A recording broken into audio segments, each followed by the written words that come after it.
The air in the command briefing room was so sterile it felt scrubbed of oxygen, a silence so profound you could hear your own heartbeat. Across the polished steel table sat General Mason, a man whose face looked like it was carved from the same granite as the nearby mountains, his expression completely unreadable. Between us lay a single, thin file, marked only with a stark black X. He slid it open without a sound, his eyes locking onto mine, holding a weight I had felt my entire life.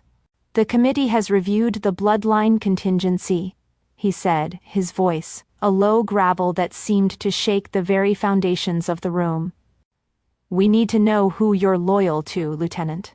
Your father's legacy, or the oath you took." His question hung there, heavier than the silence. My father's legacy.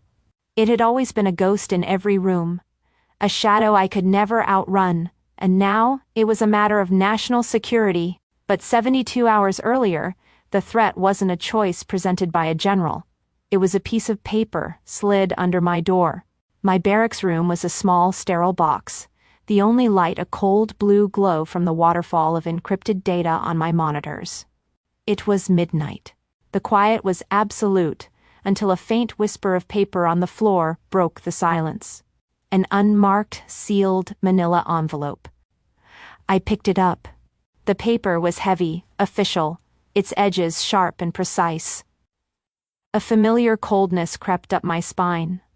The same quiet dread I felt as a child, whenever his car pulled into the driveway after a long and secret trip. I tore it open. Inside, a single sheet of paper with the header of a Black Ops unit that hadn't officially existed for a decade. It was a direct order, written in the cold procedural language he had always used. And then I saw the name. The authorizing officer was listed as Colonel Hayden, my father, a man celebrated as a national hero, but whom I knew only as a terrifying master of control and impossible standards. And the objective was a single, chilling line that stopped my breath in my chest. Objective: terminate Lieutenant Hayden. My blood didn't just run cold, it turned to ice. This wasn't a metaphor or some cruel psychological test. This was a directive, an execution order signed with the steady, familiar signature of a man who died in a fiery car bomb 5 years ago. This was him reaching out from the grave, not with a message of love, but with a final, absolute command to erase the one person who knew the truth behind the legend. My father's signature was a ghost staring back at me. He was a hero to the world, a monster to me, and very, very dead.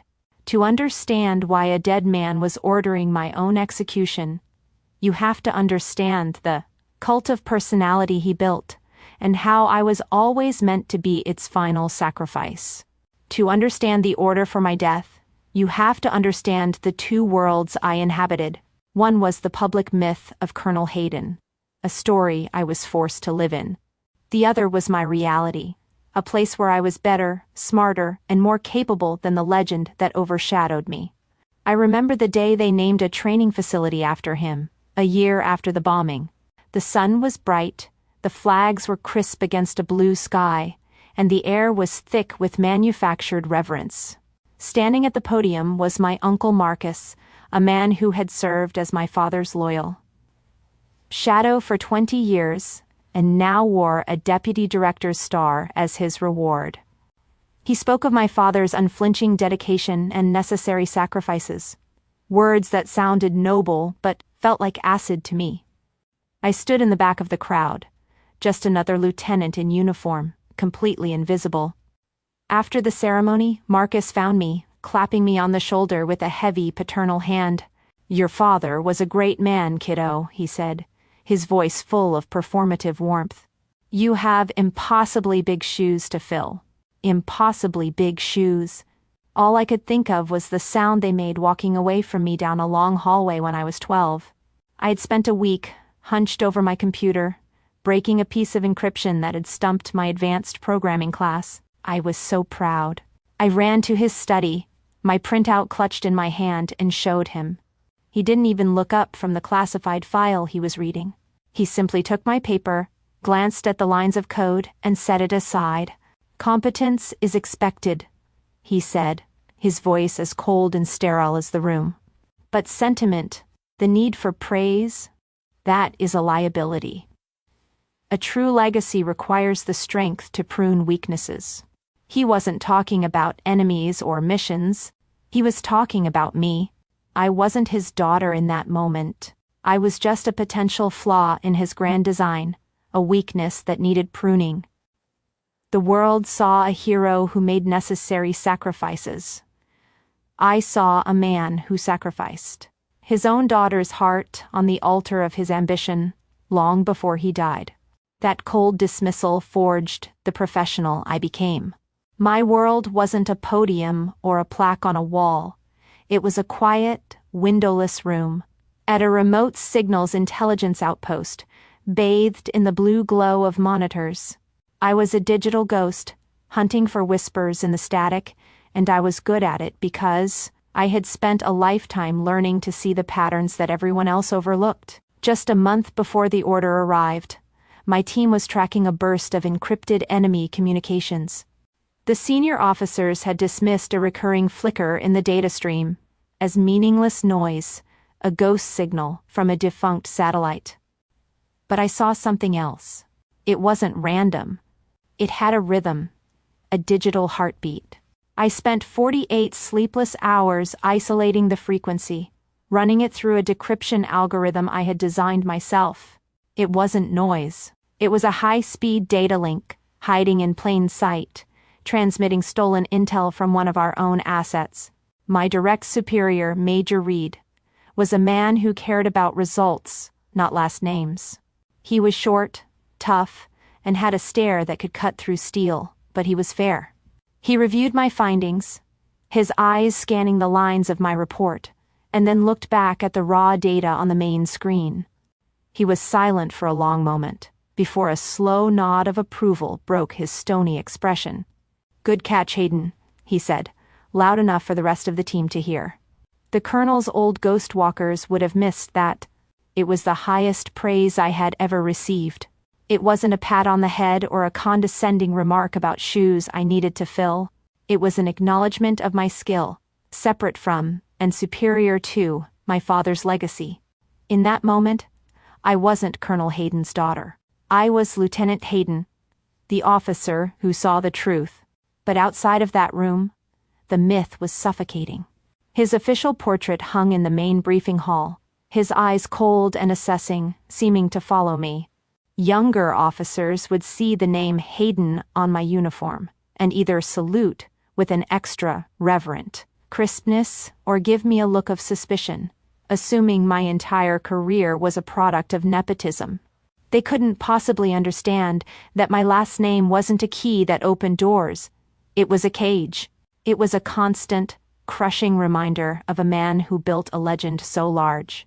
There was no room for anyone else to exist beside it, especially not me. I was a ghost in my own life, haunting the edges of a story that was never mine. My father's world was built on loyalty and blood. My world was built on data and truth. The order on my desk was a collision of both.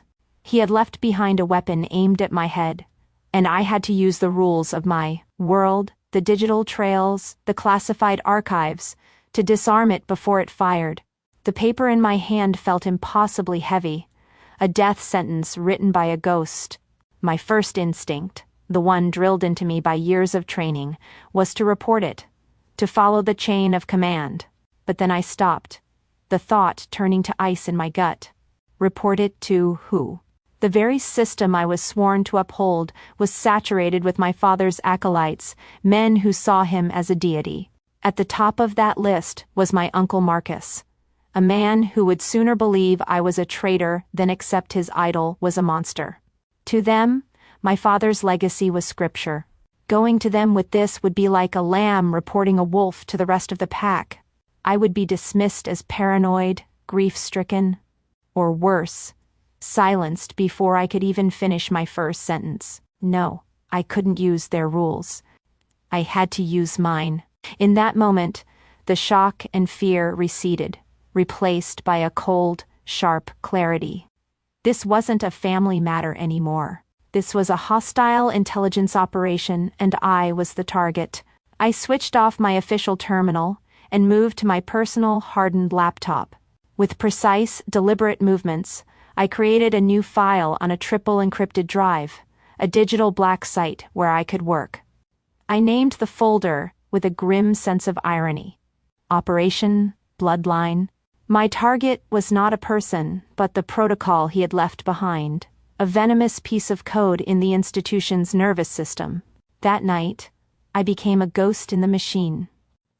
Using my high-level clearance, I slipped into the military's deep archives after hours, a vast digital library of secrets and lies. This was my true battlefield, not of bullets and bombs, but of data and deception. I hunted for any file connected to his last command, a black project codenamed Chimera. For hours I navigated layers of firewalls and bypassed standard security protocols, digging deeper into the digital catacombs. And then I hit it. A digital fortress sealed with a final unbreakable lock. It required a live biometric scan.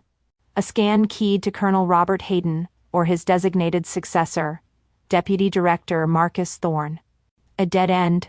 I was locked out, and any further attempt would trigger an alert straight to Marcus's desk.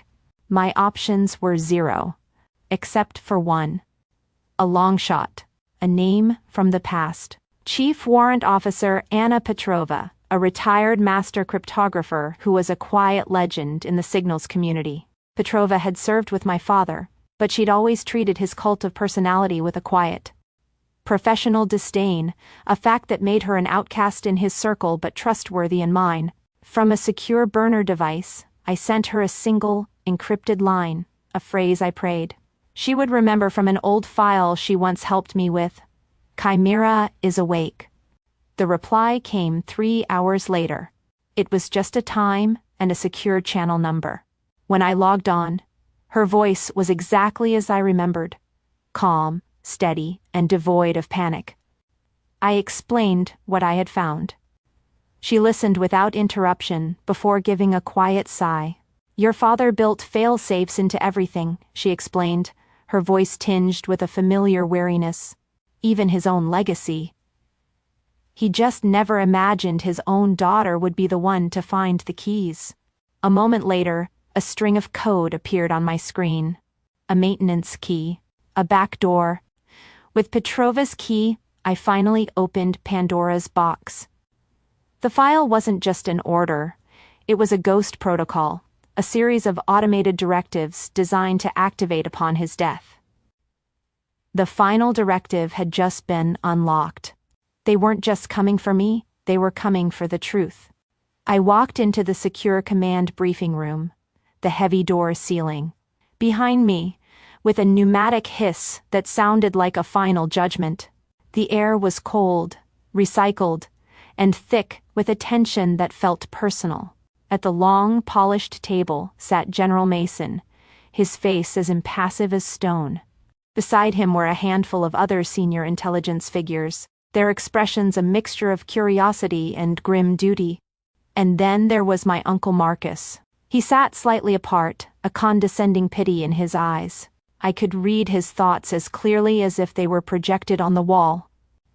He was here to witness the sad, final breakdown of his mentor's troubled daughter. He believed he was defending a hero's legacy from my delusions.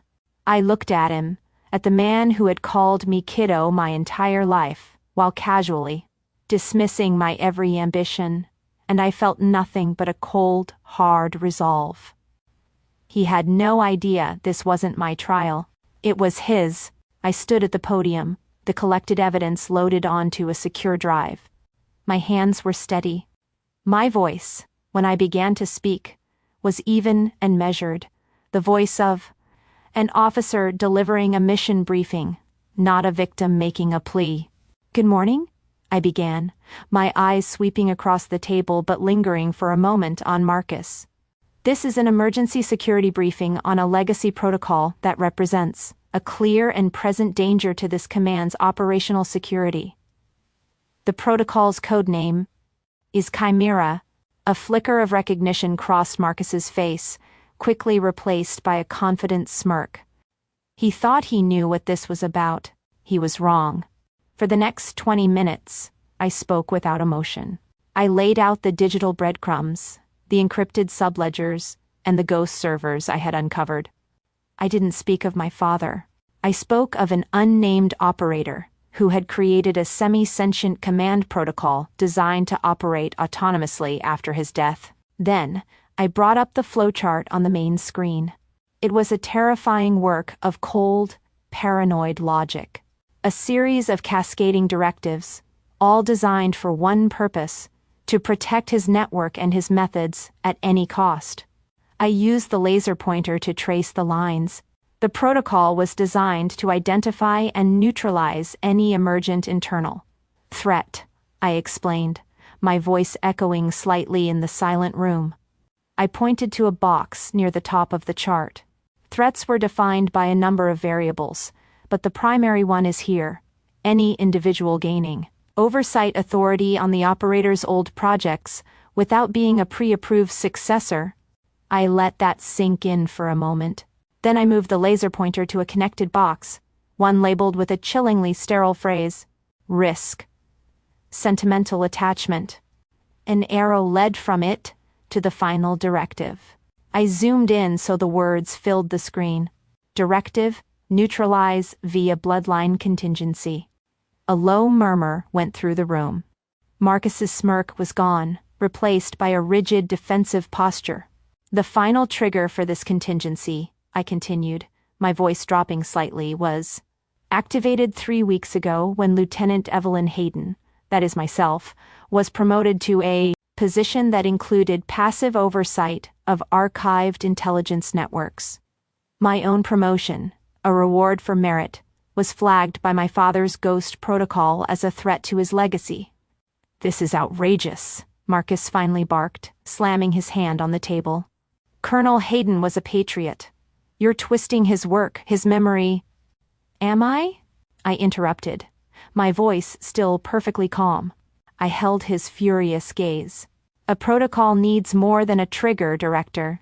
It needs an agent to carry out the order, and that order was delivered to my door by a sleeper agent your mentor embedded in the signals core a decade ago, a man who still believed he was following the orders of a living commander. I paused, letting the weight of the accusation fill the room.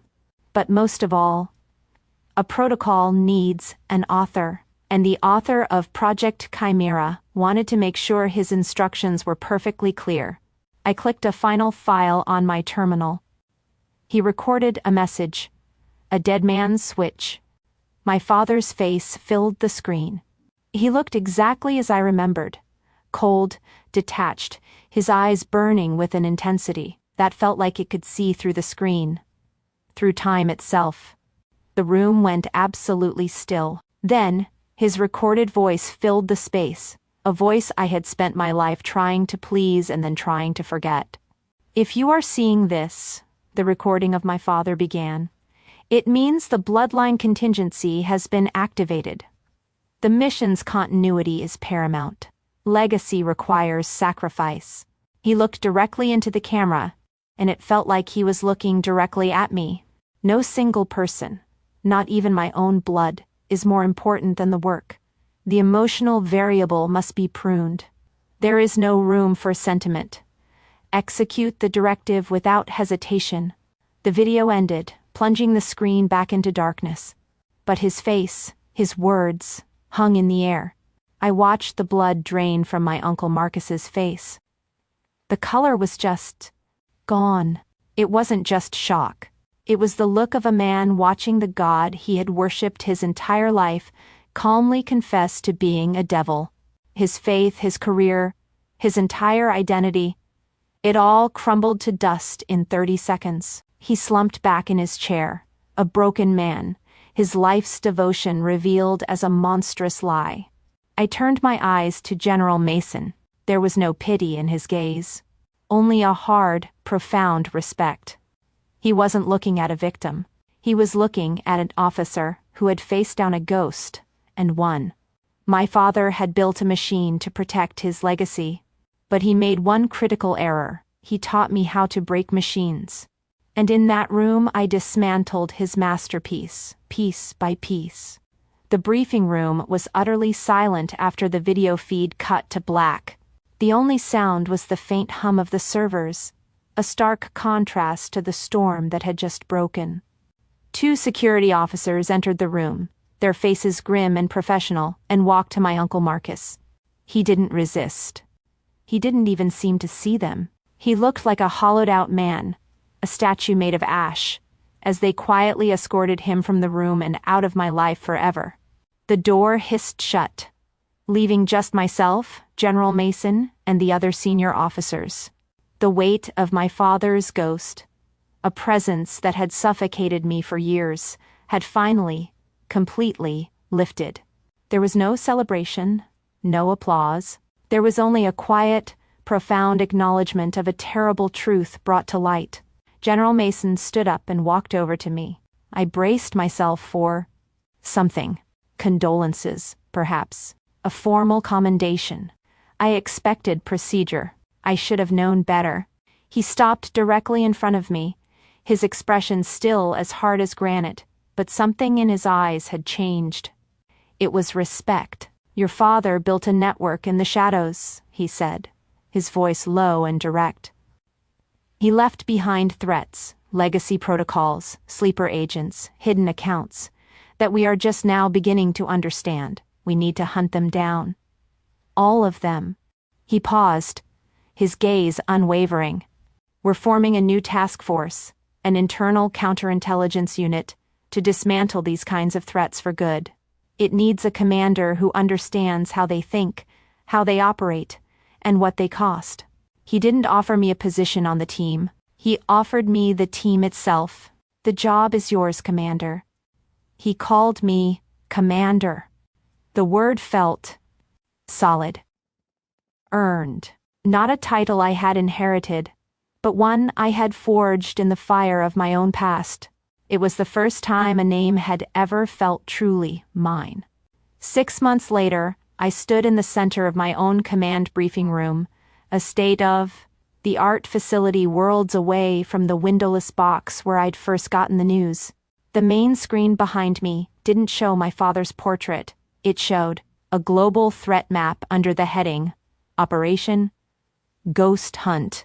Seated around the holographic table was my team, a hand-picked group of the sharpest, most unconventional analysts, cryptographers, and field agents in the service. They were brilliant, they were loyal, and they were here because they believed in the mission. I looked at their faces, bright, questioning, trusting. My father commanded loyalty through fear and secrecy, his plans held close to his chest. I built my command on the exact opposite principle, transparency. We didn't deal in shadows, we dealt in light. My briefings were collaborations. My plans were open to debate, and our trust in each other was our greatest weapon. Together, we didn't just hunt my father's ghosts, we inoculated the entire system against the disease of his paranoia. Our first and most lasting success was the formal implementation of a new directive, a series of systemic checks and balances officially designated the Hayden Protocol.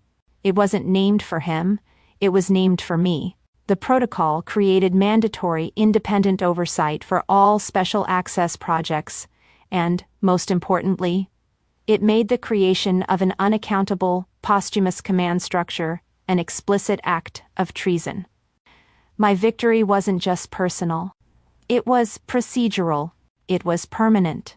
I had ensured that no one could ever build a private kingdom in the shadows of our institution again.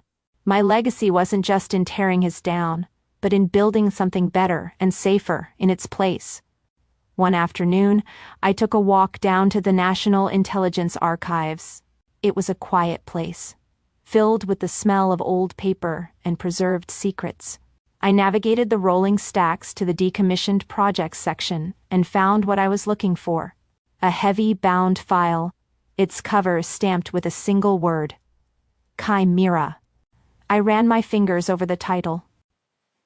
This book of secrets, of paranoia and pain. It was the source of his power, the physical manifestation of his life's dark work. I took the file to the main desk, opened a drawer, and took out a large, heavy rubber stamp and a pad of red ink. I pressed the stamp into the ink, the motion deliberate and slow. I held it over the cover for a long, quiet moment, and then I brought it down. The loud, satisfying thunk echoed in the silent archive. I didn't need to read the word. I just lifted the stamp, closed the file, and slid it back into its final resting place on the shelf. Then I turned and walked away, and I didn't look back. My father wanted his name to live forever, etched in secrecy and fear. I chose to build my legacy not by inheriting his name, but by erasing his work. If you've ever had to fight a battle no one else could see, share your story below. Here, we believe in bringing everything into the light.